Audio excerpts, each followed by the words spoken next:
Hi, and welcome to the I T'd Myself podcast. My name is Matthew Miniman, and this is episode 72. What can baseball teach us about cybersecurity? So, imagine this. Bottom of the ninth inning. Bases loaded. 2 outs. World Series. Not fucking happening. Sorry. Break this right now. That's not cybersecurity. That is imaginary. Very, very few opportunities where that is a thing, obviously. I mean, it's very rare. Only happens once really in a generation. Hasn't been many bottom of the ninth, full-on bases loaded situations in the World Series. Honestly, just hasn't happened. But cybersecurity is more like baseball than a lot of people think. But it's not about being up on home plate as a batter. It's really more about being the outfielder in the middle of a hot day, in the middle of a game. So imagine this. You're an outfielder playing in baseball. Center field, it's the top of the second inning. You are just getting out there after having done one inning already. You had already done your stretches. You've been at the ballpark for probably 3 hours. I mean, this is your day-to-day job, so it's nothing out of the ordinary. But what happens is, standing there, watching the game, waiting for stuff to happen. It's like I said, it's the top of the second, and you got not a whole lot going on. You're watching this dude at the plate, swing. It's a foul ball. Goes way. There's no way it's coming towards you. So, back behind home plate. Swing. Man, it arcs over there. Pitcher's taking forever to send that ball over. Man, it's hot out here. Is global warming real? Man, what's going on? Like, oh shit, tax day. I got a month and a half to do my taxes. Holy shit, I should do my taxes. Man, I wonder if my investments are doing well. Shit, I can't take my phone out because of baseball. Regulations let me do it. CBA won't let me do it. What's going on? Crack. What's going on? What? Oh, the ball's coming at me. Holy shit, I better run. I gotta go get it. And I got it. Woof. Holy shit, that was intense. That's a little bit like what it's like in cybersecurity. So if you don't know what it's like to actually perform cybersecurity, I've actually had to think about this quite a bit as I am recently training 2 interns to be analysts, to be security analysts. Now, these are 2 very fresh individuals. They have one half of a A+ certification between them. So it'll be interesting to see their growth and perspective as we train them in the company I work for. But the thing that I started thinking about while I was coming up with a training plan for them is a lot of people want to join cybersecurity because of different aspects of how they think cybersecurity is. Some people think cybersecurity is easy because, there's just a lot of sitting around. And then once there's not any sitting around, then it's just a lot of quick actions. And then everybody washes their hands and goes away. And some of that is kind of true, but also not. A lot of people want to join cybersecurity because they think it's mentally challenging. And it's mentally challenging, but not in the way that they think. Sanity is a challenge to maintain. And a lot of people have to understand that. But, what cybersecurity is actually like, I hate to use the adage, it's a marathon, not a sprint, but that is kind of what it is. And so, in relationship to like baseball, when you are on defense, it is the same as being on defense in cybersecurity. There isn't a lot that happens for a lot of the time. Like, you are not responsible for a lot of what happens around you and in front of you. Sometimes you have to guide, what's going on, and you have to think strategically as a manager or a leader. But as a general, cybersecurity analyst, your job is essentially an outfielder's job. You are standing out there for long periods of time, kind of just watching and hopefully paying attention as much as you can, and not letting your mind wander, not letting you become distracted, yourself become distracted from the game in front of you, and really trying to understand exactly what's going to happen so that you can ultimately predict and react appropriately in time to save the day. And so in our story, in our story at the top, if you are an outfielder and you start not paying attention, like a cybersecurity analyst, you might miss when something happens, and then you have to react fast. You have to react as fast as you can to make sure that the damage is limited as much as possible. Because unlike if our outfielder from our imaginary situation at the top, if our outfielder hadn't have caught that ball, then he's got to stay out there for longer. He's got to stay more vigilant, and he's got to play a little harder so that the guy who has now reached base doesn't score. And that's kind of how it is for cybersecurity as well. When you are dealing with a situation and you have somebody who has gained access into your environment, it becomes that much harder to maintain security within your environment. To put it another way, if you have a cybersecurity incident, it becomes more of a challenge to stop other cybersecurity incidents just because you are a viable target now. You have had the compromise, you have had that breach, and it makes it harder for you to maintain the anonymity, that obscurity, and the mask of, hey, there's not actually anything here.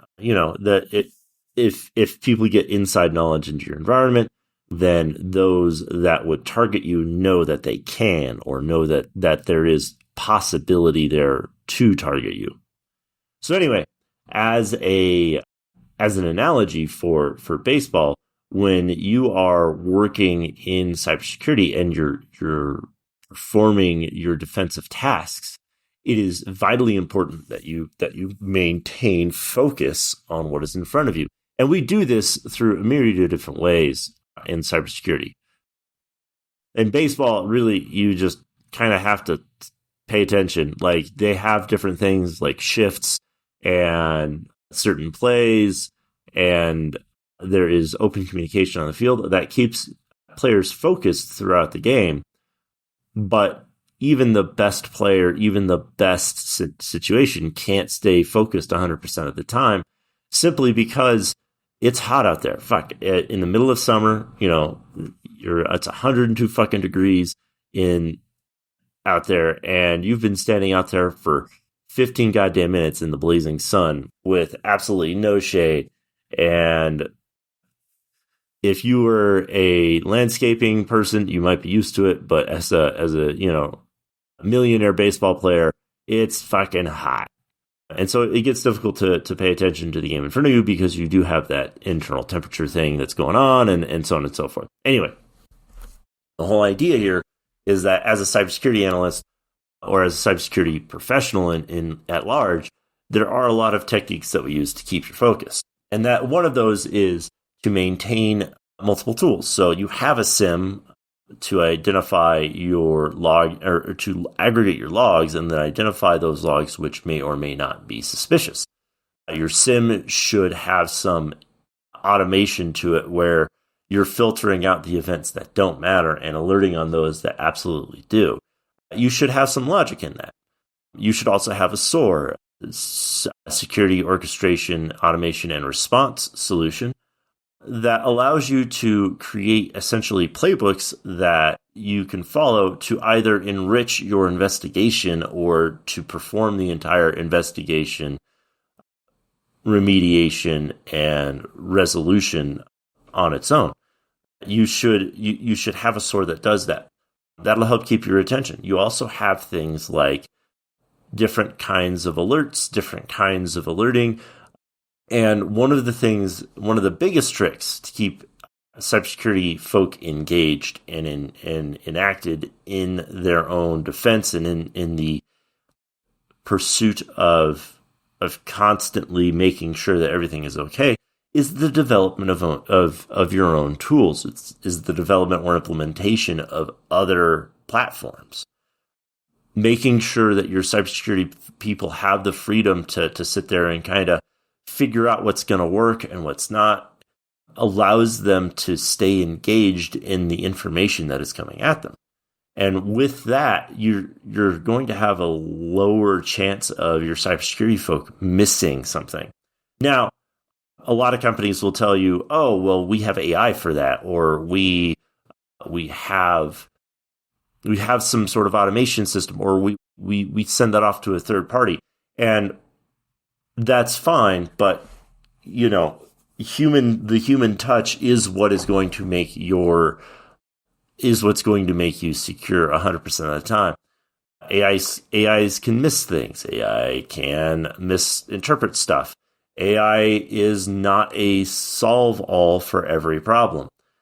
I'll give you a circumstance that we had actually very recently where Microsoft has actually changed one of the things in their logging automation, their log-on workflow. And what happens is through very specific log-on circumstances, Microsoft zeroes out the user ID. And this user ID is what we use to identify a user against their actual account. And so when Microsoft zeroes this out, literally everybody's user ID becomes 00000. And that breaks a lot of the AI automations that we have, such as doing things like identifying anomalous detection. Because now everybody has the same user ID, it makes anomalous detection based on the user ID absolutely completely fucking useless. And so a simple change like that has impact down the road. And there are ways, and we have successfully solved the workaround here, but Microsoft broke it, and it broke our AI anomalous detection. And so you can't rely on AI anomalous detection. You can't rely on AI 100% of the time because, just like any human, it can become distracted because something changes in the environment. To give you another idea, Microsoft also fails at detecting specific kinds of login threats. And so we actually had an individual become compromised. And when they became compromised, there was a login from Chicago, then a login from Huntsville, and then a login from Los Angeles, and then a login from New York, and then a login from Denver, Colorado. And so this user effectively hopped around the country twice within 5 minutes. And Microsoft didn't have a problem with that. They didn't see that as a risky move. They didn't see that as any behavior different from what the user normally did, even though they've only ever logged in from Denver, Colorado to begin with. So Microsoft's detection scheme failed there immensely, and it was a problem. And so I bring that up because AI can become distracted and falsifiable as well. And it is important for you to have personnel there to be able to identify those logs and to stay focused on the information that's being fed to them so that they can spot these instances where compromises occur and there is a breakdown in automation, and so they can react accordingly. Just because you create this very robust scheme of tools and utilities and automations and AI does not mean your cybersecurity individuals have it easy. They still have to pay attention. They still have to look. They should still be engaged with the data being fed. And they do that by attempting to implement more tools, by attempting to create their own solutions. And so as a general rule, when I am providing support for my engineers, my analysts, and things like that, I am constantly attempting to get them to identify a need and I ask them to fill it. I ask them to go through the process of attempting to create the tool or implement a tool that already exists so that it solves whatever need is there. And it is important that you do that for your cybersecurity analysts to keep them engaged, and your engineers, and really all security individuals. As long as they are acting on data, as long as they're reviewing data, they should be engaged in that process. So, all that being said, it is also incumbent upon your defense to make sure that they are in the right place at the right time. Just like in baseball, if you have a center fielder who constantly kind of wanders over to left field and there's this giant hole, he's not going to have a job for long. I mean, honestly. And so your cybersecurity individuals should be focused. They should be in position to react at all times. And this should be done by making sure that your cybersecurity individuals have the alerting that they need to the platforms that are going to work for them. And so what this doesn't mean is if you have an alert scheme and you're sending stuff out to their cell phones, you want to make sure that the data that actually goes out is actionable, one, and two, you want to make sure that it's actually reaching them appropriately at every instance. And so what will often happen is, as a cybersecurity engineer, you'll get a lot of alerts. And I will admit 95% of my alerts are false positives. And with poorly crafted alerts, you can get a lot of them. You can get a ton of them. I mean, 400 alerts over a 2-day period is an egregious amount.